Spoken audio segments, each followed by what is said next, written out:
So, in as far as there were demons, then yes. But, we can't call them demons or gods from yesteryear, because that's really out of fashion. Right. But you can call them aliens because now they're from some other place and they evolved.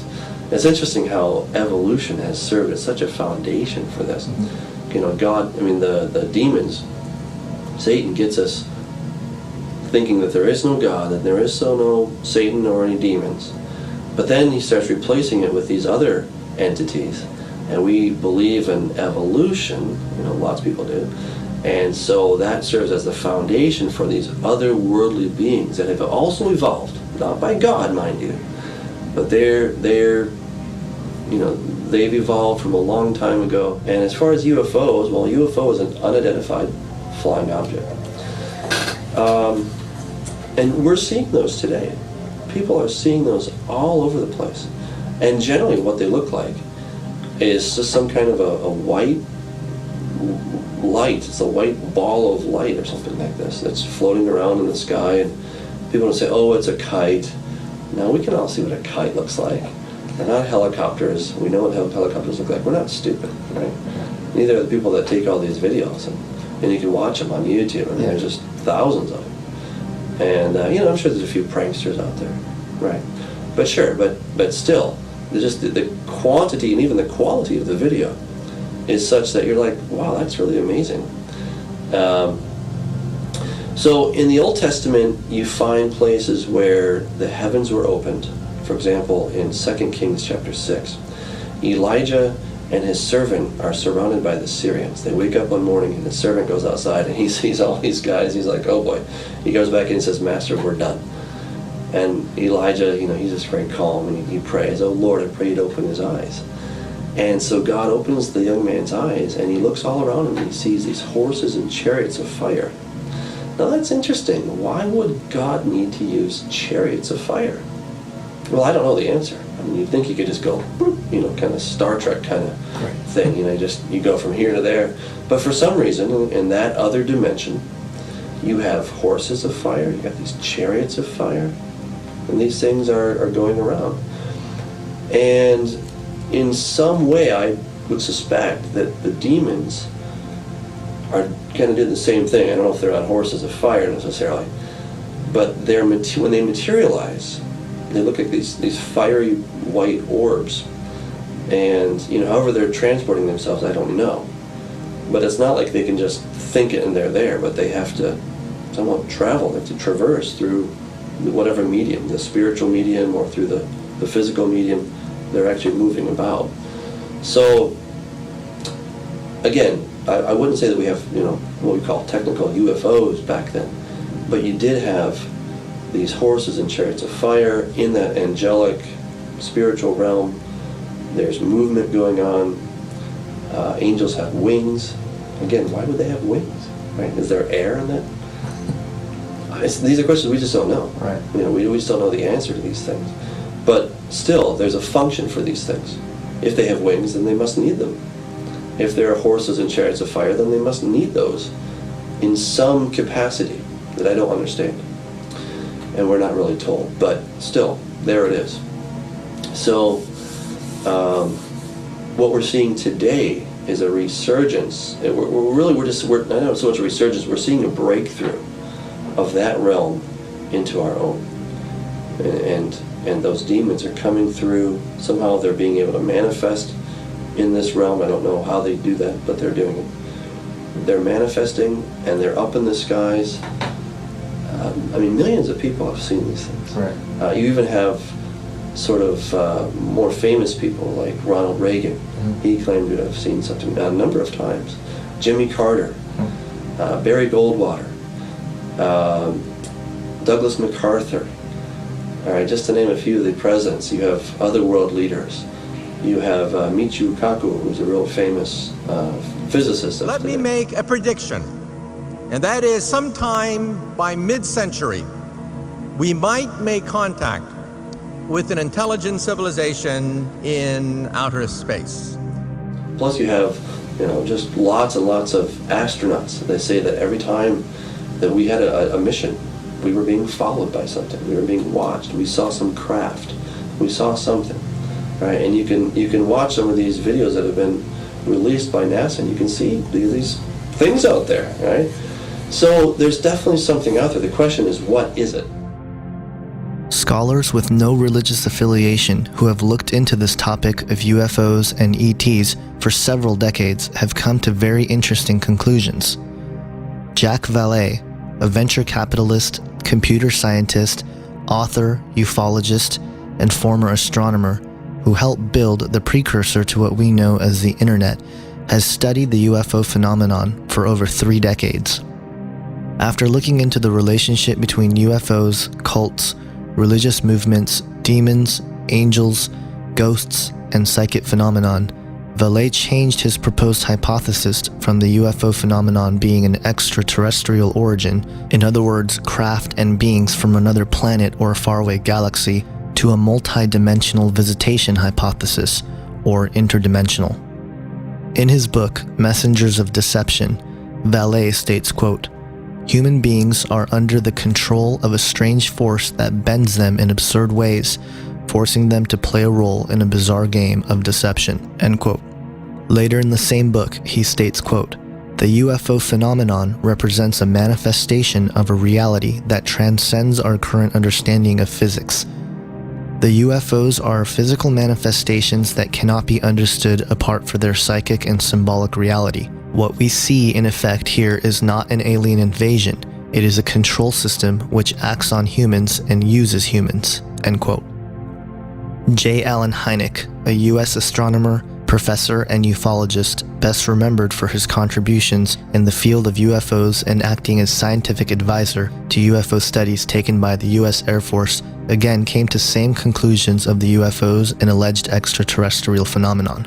In his book, Edge of Reality, he states, quote, "If UFOs are somebody else's nuts and bolts hardware, then we must still explain how such tangible hardware can change shape before our eyes, vanish in a Cheshire cat manner, not even leaving a grin, seemingly melt away in front of us, or apparently materialize mysteriously before us without apparent detection by persons nearby or in neighboring towns.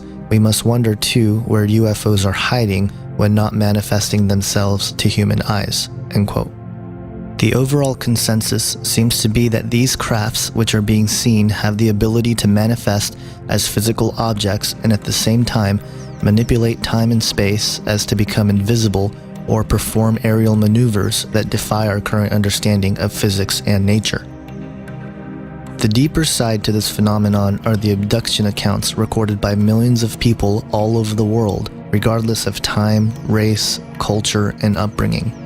Dr. John Mack, professor at Harvard Medical School, a psychiatrist and writer, also looked into the UFO and abduction phenomenon for several decades and came to similar conclusions as Vallée and Hynek.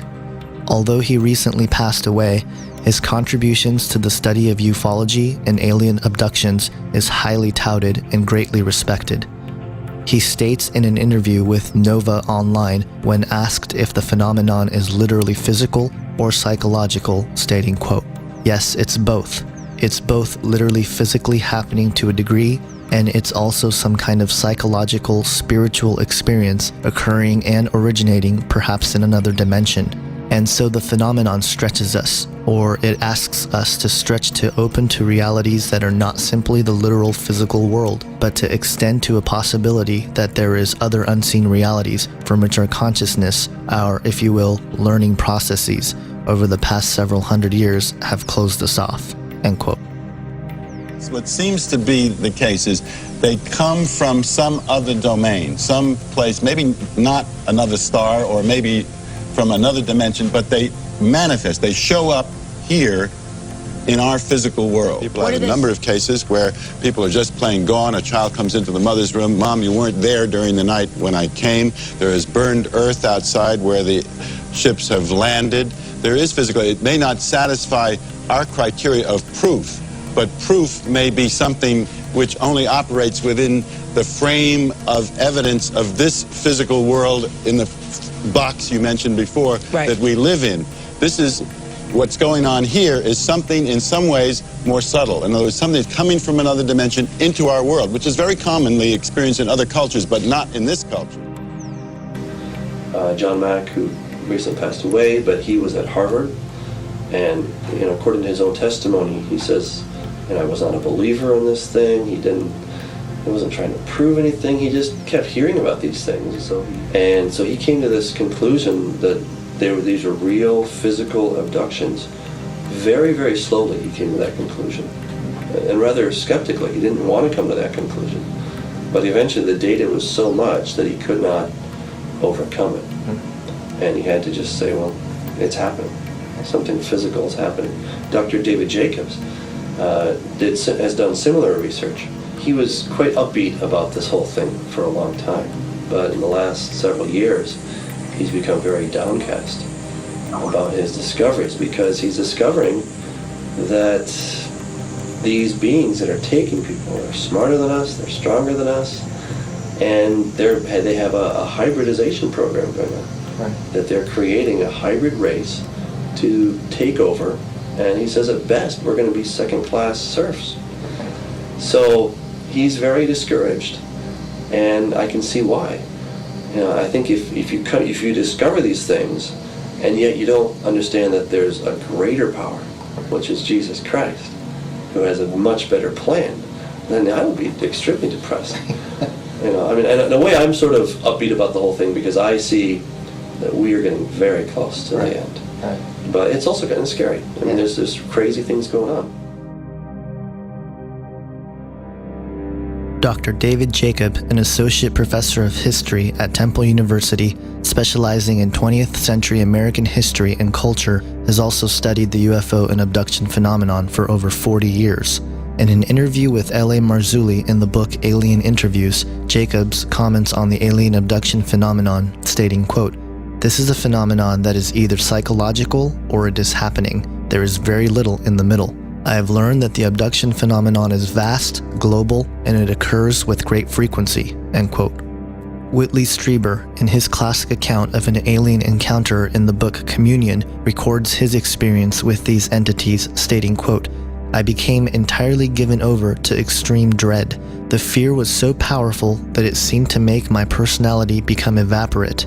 Whitley ceased to exist. What was left was a body in a state of raw fear so great that it swept about me like a thick, suffocating curtain, turning paralysis into a condition that seemed close to death. I died and a wild animal appeared in my place," end quote. Then, in a later release in a book entitled Transformation, The Breakthrough, he dives deeper into the experience, stating, quote, "Increasingly, I felt as if I were entering a struggle that might even be more than life and death. It might be a struggle for my soul, my essence, or whatever part of me might have reference to the eternal. There are worse things than death, I suspected. So far, the word demon has never been spoken among the scientists and doctors who were working with me. Alone at night, I worried about the legendary cunning of demons. At the very least, I was going stark, raving mad," end quote. Then later in the same book, he states, quote, "I felt an absolutely indescribable sense of menace. It was hell on earth to be there in the presence of these entities, and yet I couldn't move, couldn't cry out, couldn't get away. I lay as still as death, suffering inner agonies. Whatever was there seemed so monstrously ugly, so filthy and dark and sinister. Of course they were demons, they had to be, and they were here and I couldn't get away," end quote. According to many researchers in the field, and even the people who have directly experienced this phenomenon for themselves, all seem to agree that there is a spiritual element driving this phenomenon. It is clear that there is a metaphysical nature to the UFOs and the alien abductions themselves. Furthermore, the startling similarities with the phenomenon with the occult and other historical, mythological accounts of direct contact with demonic entities should be alarming. Jack Valet alludes to this concept, stating, quote, "The symbolic display seen by the abductees is identical to the type of initiation ritual or astral voyage that is embedded in the occult traditions of every culture. The structure of abduction stories is identical to that of occult initiation rituals. The UFO beings of today belong to the same class of manifestation as the occult entities that were described in centuries past," end quote. There is another angle to this phenomenon that is seldom discussed, but is very important to point out. That is the solution to help stop those who experience the alien abduction phenomenon. Joe Jordan, state-sanctioned